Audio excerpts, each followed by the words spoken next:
Primeira pergunta é de Marielza Gomes, né? Necessitamos saber com clareza o que a Fundação e a PETS querem implantar. Na realidade, não é o que querem implantar, né? Na realidade, é o que nós, né, representantes dos trabalhadores, queremos da PETS, que ela pague o reajustamento dos trabalhadores e dos participantes, quase 1.500 participantes que estão sem reajuste desde 2019, né? É isso que nós queremos, né? José Geraldo Berardo, né, de Campos, que está na outra live com a gente. Lembrando que a PETS pediu 90 dias para regulamentar a partir disso. E como já tem uma pergunta aqui, isso tem que ser aprovado no CD? Sim, tem que ser aprovado no CD. Nós já conversamos com os nossos conselheiros. Obviamente, a PETS, antes de negociar com a gente, conversou com os conselheiros indicados pela Petrobras. Então, eu não vejo nenhum cenário, a partir do momento que as assembleias aceitarem, nenhum cenário que o CD reprove. Se for concedido o benefício, não pode ser considerado mais teto. Lembrando que o Marcos já falou que não existe teto de benefício, né? Existe teto de participação. Tem um teto lá para, percentualmente, você participar. Eu vou dar um exemplo. Se o teto de participação é 20, 15% de 20 é R$3.000. Tem um teto para você contribuir com 3 mil. Se você receber 27 mil, você vai contribuir com 20 mil. Ponto. É isso. Nosso entendimento é que não existe teto de benefício. Então, espero ter deixado clara a resposta da pergunta. Entrei em 89 e saí em 2019. Sou não repactuado. Tenho direito a teto? Desde que você tenha cumprido os requisitos do teto, você tem direito. Aí é um caso individual específico. Eu peço para que procure sua entidade de representação, que eles vão lá verificar os teus olerites e falar, você é do teto ou não, né? Não necessariamente ter entrado em 89 e saído em 2019, né? Significou que você cumpriu todos os requisitos, né? Edson Oliveira, judicialização pode ser depois individual? Gente, direito, dentro da nossa Constituição hoje, é constitucional, ninguém pode transacionar o direito individual. Então, direito cada um exerce no momento que lhe convém. Cláudio Rezende, tem alguma previsão para terminar o valor extra pago a PETS? Enfim, o Marcos vai responder aí. Isadora Carriço, boa tarde. Sou operador aposentado, topado e sou não repactuado. Entrei na Petrobras em 87. Terei direito a esse reajuste? A pergunta é, você está sem reajuste desde 2019? É isso que você tem que vencer o lerite, né? Se você é topado, é do teto 1, teto 1 está sem reajuste, então você vai fazer juros aí sem reajuste. Beth Moreira, muitos colegas nossos têm medo de mudança no regulamento da PETS. Então, só por esse caminho poderia ser resolvido esse problema do teto 2022 em diante? Então, é por esse caminho ou por esse que a gente está fazendo, né? O problema é o que a PETS quer mudar no regulamento. Ela não quer só mudar isso, ela quer mudar o artigo 48, ela quer mudar coisa que vai facilitar aí a Petrobras, e no momento devido nós vamos conversar com vocês. 89 já é teto 2? Sim, 89 é teto 2.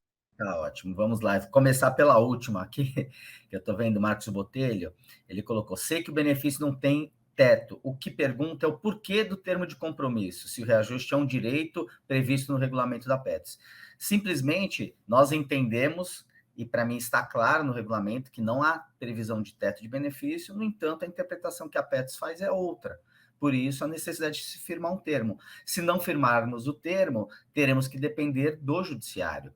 E nós sabemos que o judiciário, infelizmente, ele não é tão célere como nós gostaríamos, né? Temos ações aí de 10 anos tramitando que ainda não tiveram decisões de primeiro grau, não teve decisão de primeiro grau, nem de segundo grau, ou seja, nós não podemos aguardar o judiciário. Entendemos que esse termo foi uma forma proposta pela Petros interessante, porque atende amplamente aquilo que nós pretendíamos através da ação judicial. Se existe a possibilidade de se fazer uma composição administrativa sem comprometimento do direito, que atende amplamente aquilo que a gente está pleiteando, não tem o porquê, né, da gente aguardar o desfecho aí da ação judicial, que sequer sabemos qual será o resultado.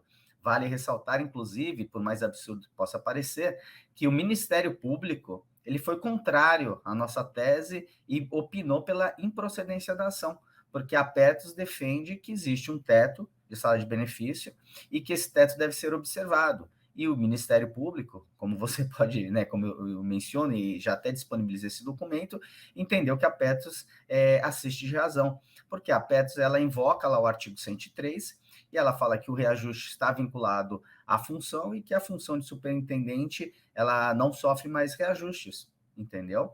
Então, a princípio, é um absurdo isso na nossa visão, mas dependemos da análise do judiciário e nós queremos dar um resultado rápido. Como houve essa proposta, nós entendemos que é uma excelente oportunidade de pôr uma solução a isso.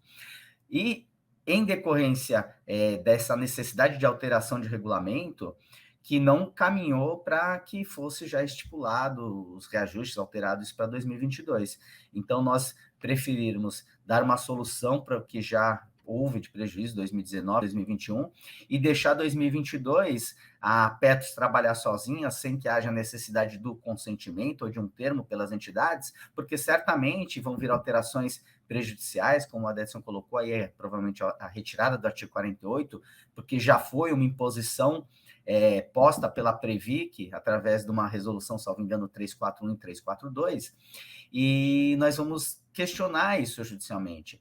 Então, esse termo, como dito, inicialmente ele tinha algumas armadilhas, e nós conseguimos se desvencilhar de todas as questões que comprometiam os direitos, né, que a gente entendia ali que poderia trazer prejuízo, e chegamos à construção desse termo como está hoje.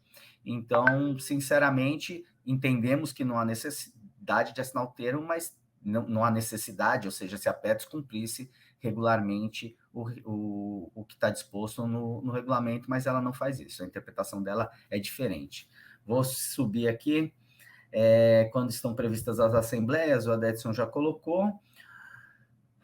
Aqui, o Juvenal, Adedson, o nosso contra-cheque da Petros deu aumento no salário básico e não repassou para o valor total. Temos que verificar o que está acontecendo. Eu acho que foge ao objeto aqui da discussão, né, do teto 1, mas temos conhecimento que várias pessoas que são não repactuadas e até mesmo repactuadas, às vezes sofreram alguns reajustes por parte do INSS, né, e a Petros acaba suprimindo. Então, essa pergunta não ficou muito clara. Se posteriormente quiser entrar em contato, estamos à disposição, pode mandar o documento para o jurídico do sindicato que nós vamos analisar. Tá? As datas previstas, a Edson já colocou. 2022 já foi esclarecido. É importante ressaltar que esse reajuste é para aquelas pessoas que adentraram no sistema até 1982, ou seja, aquelas pessoas posteriores a 1982, elas estão vinculadas ao teto 2. O teto 2, ele é relacionado a 3 vezes o teto da Previdência Social. Já essas pessoas que estão no teto 2, o regulamento ele é muito mais favorável ainda a Petros. Por quê? No teto 1, trata de salário e de participação, mas no teto 2 já tem o regramento lá de teto de salário de benefício. Então, é uma situação diferenciada e mais complexa de se discutir no âmbito judicial. Para as pessoas que estão no teto 2, se mais para frente decidirem reivindicar algum tipo de revisão que suplante o teto, né, certamente terão uma dificuldade ainda maior. Eu vou voltar aqui para as outras perguntas, vou ver se chegou mais alguma. Rosângela Carla Rodrigues, sou repactuado, estou sem reajuste desde 2019. Estou com um processo para receber os níveis 2005, 6 e 15. Tenho direito a esse reajuste de 2019? As pessoas repactuadas, elas receberam o índice previsto, né, no regulamento dos repactuados, PCA.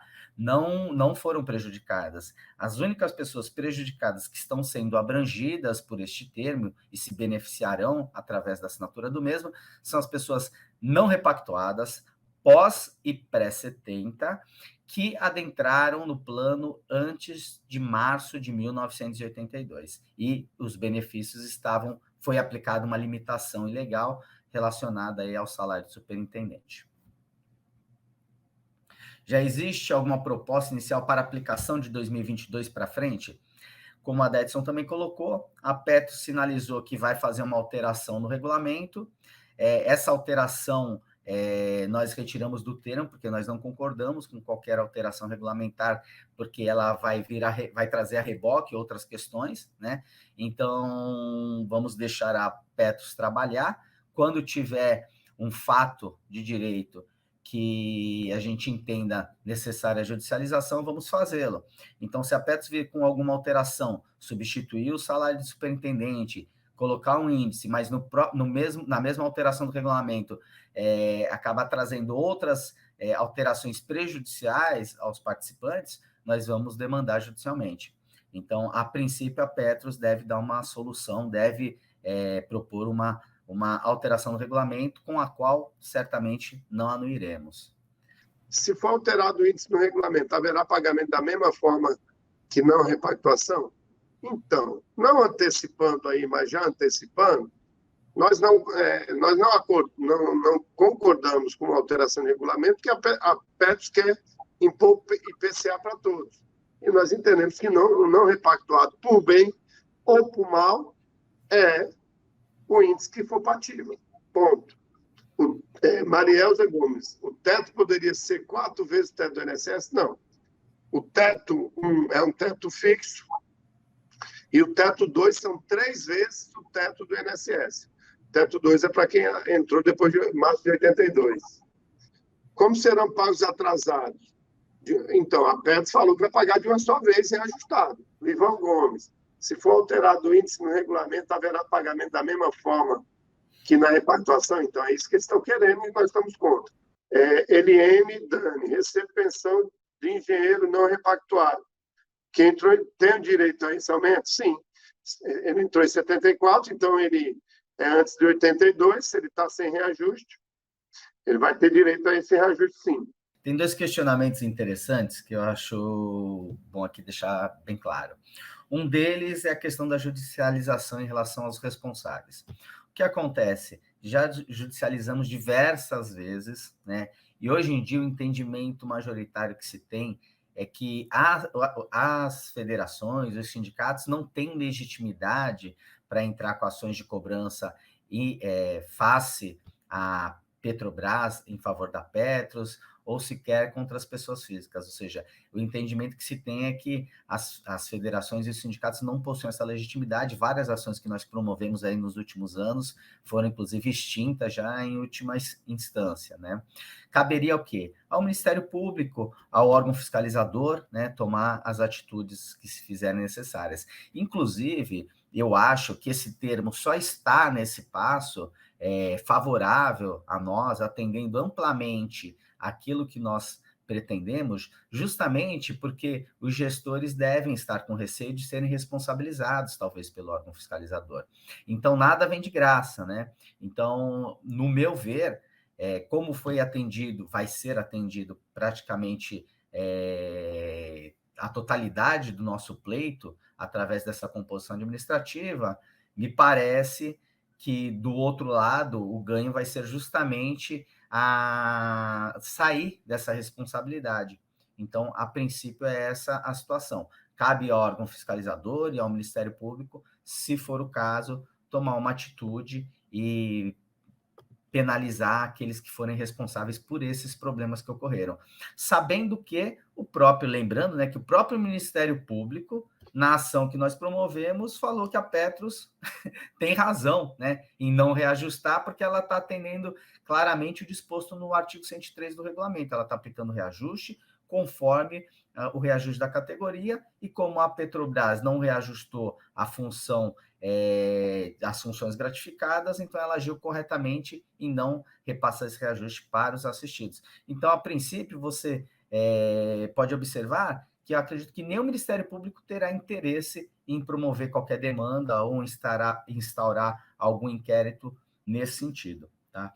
Em relação ao teto 2, eu vi que várias pessoas também estão fazendo questionamento, estão no teto 2 porque adentraram aí após março de 1982. Então é importante a gente ressaltar o seguinte, um ponto que já foi objeto de estudo e que talvez motive até uma ação judicial no futuro, né? Talvez até no futuro próximo, estamos conversando a respeito disso. O que aconteceu? Em 1982, veio um regramento, um decreto